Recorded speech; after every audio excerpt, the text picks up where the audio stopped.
নমস্কার, doctor Nilotpal Bhattacharya, pulmonologist in Durgapur. আমার আগের ভিডিওতে আমি আপনাদের বলেছিলাম যে ইনহেলার পাল্টে দিয়ে লাভ নেই, ইনহেলার নেওয়ার ধরনটা দেখুন আপনি ঠিক নিচ্ছেন কি না। তো আজকে আমি এই ভিডিওতে আমি বসেছি আমার সামনে দুরকম ইনহেলার নিয়ে, এবং আপনাদের আমি দেখাতে চাই ইনহেলার নেওয়ার পদ্ধতি, কেমন করে সঠিকভাবে ইনহেলার নেওয়া উচিত, এবং তার সম্পূর্ণ বর্ণনা আজকে আমি আপনাদের সামনে করব। তো এই দু রকমের ইনহেলার আমাদের জেনারেলি ইউজ করা হয়। একটা হচ্ছে পাম্প, আমরা বলি এমডিআই, মানে মিটার ডোজ ইনহেলার বা প্রেসারাইজড মিটার ডোজ ইনহেলার। এখানে দেখবেন একটা ছোট মার্কার আছে যেটা লেখা আছে 120। 120 মানে হচ্ছে এইগুলো অ্যাকর্ডিং টু পাফ, মানে আপনি যে পাম্প করছেন এই পাম্প, এই যে একটা ধোঁয়া বেরিয়ে গেল এখান থেকে, এবার এটা 119 হলো। তো একটা করে পাফ বেরোলে একটা করে নম্বর কমতে থাকে। এটা এক ধরনের ইনহেলার।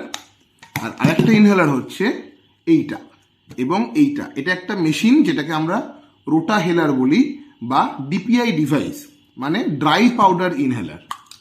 এইটা হচ্ছে সেই ধরনের ক্যাপসুল যেগুলোকে আমরা ড্রাই পাউডার বলে থাকি। এগুলো ড্রাই পাউডার ইনহেলার কেন বলে একটু আপনারাই চোখে দেখে নিন। এই দেখুন, এই হচ্ছে ক্যাপসুল। ক্যাপসুলটা আমি ভেঙেছি আপনাদের জন্য, এবং এর মধ্যে দেখুন পাউডার ফর্মে পাউডার পড়লো হাতে। তো এইটাকে বলা হয় ড্রাই পাউডার ইনহেলার। তো কেমন করে এবার আমরা ইনহেলার নেব? শুরু করছি আমরা ড্রাই পাউডার ইনহেলার দিয়ে বা ডিপিআই দিয়ে, যেগুলো আমরা ক্যাপসুল ফর্মে জেনারেলি বিক্রি হয়। তো এই হচ্ছে সেই ক্যাপসুল।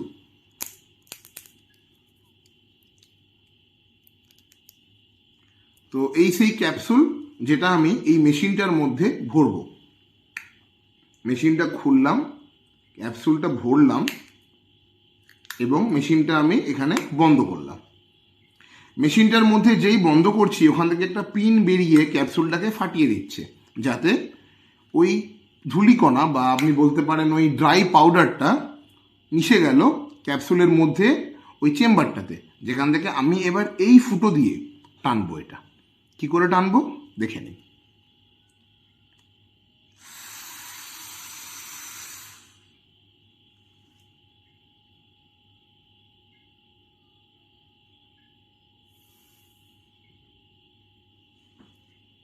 কি করলাম এক্স্যাক্টলি?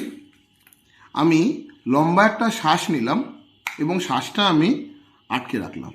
জেনারেলি আমরা বলি 10 সেকেন্ড শ্বাসটা আটকে রাখতে, কিন্তু অনেকে 10 সেকেন্ড পারে না, বয়স হয়েছে, বয়স্ক মানুষ। তো মিনিমাম যেন 5 সেকেন্ডস শ্বাসটা আটকে রাখা যায়, এবং তারপরে নাক দিয়ে শ্বাস ছাড়বেন, মুখ দিয়ে নয়।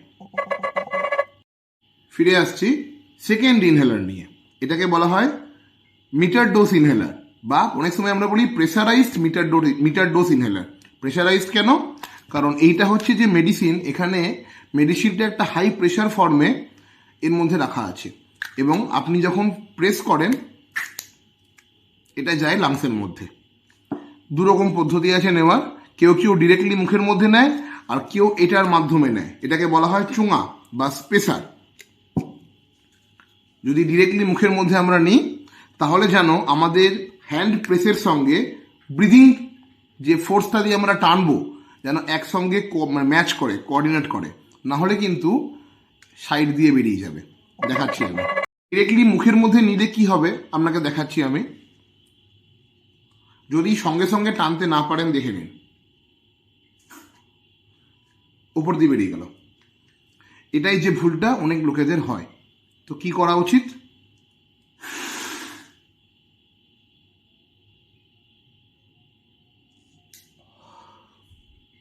সঙ্গে সঙ্গে যখনই আঙুলটা টিপবেন ইমিডিয়েটলি টানতে হবে জোরে, এবং একই পদ্ধতিতে শ্বাসটা আটকে রাখার চেষ্টা করবেন 10 সেকেন্ড, না হলে মিনিমাম 5 সেকেন্ডস।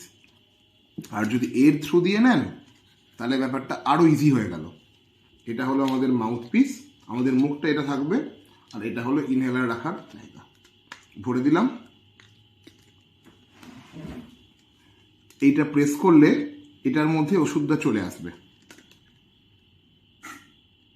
এবার আমি টানবো।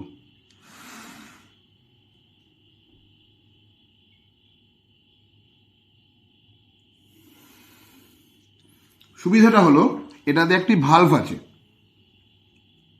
তো এইটা আপনি যতক্ষণ না টানবেন ততক্ষণ কিন্তু ইনহেলারের ওষুধটা এর মধ্যে থেকে বেরোবে না। তাই জন্য যে সকল বয়স্ক মানুষেরা সঙ্গে সঙ্গে টানতে পারে না এটা প্রেস করার সঙ্গে সঙ্গে, তাদের অবশ্যই উচিত এই স্পেশাল ডিভাইসটা ইউজ করা, তবেই কিন্তু ইনহেলার নেওয়ার ইফেক্টিভিটিটা সাকসেসফুল হবে, না হলে কিন্তু হবে না। তো আজকে এই বলে আমি আমার ভিডিওটি শেষ করলাম।